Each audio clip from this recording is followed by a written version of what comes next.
oil, garlic, Kalamansi. patis, lemongrass. Or Yan. tanlad.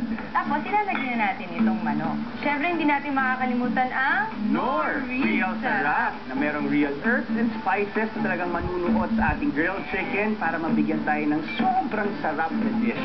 Tingnan mo naman kung gaano kapino ang powder na yan. Kitang-kita mo yung mga herbs and spices.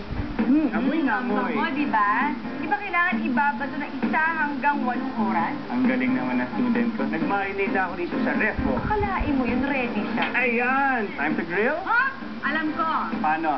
inside muna. Para hindi siya dumikit yung griller kasi mas merong fat yung parte ng merong balat. Gagawin ko na tong palamuti natin. Yan. Ayan, at tapos na ang ating grilled chicken. Tikman na natin.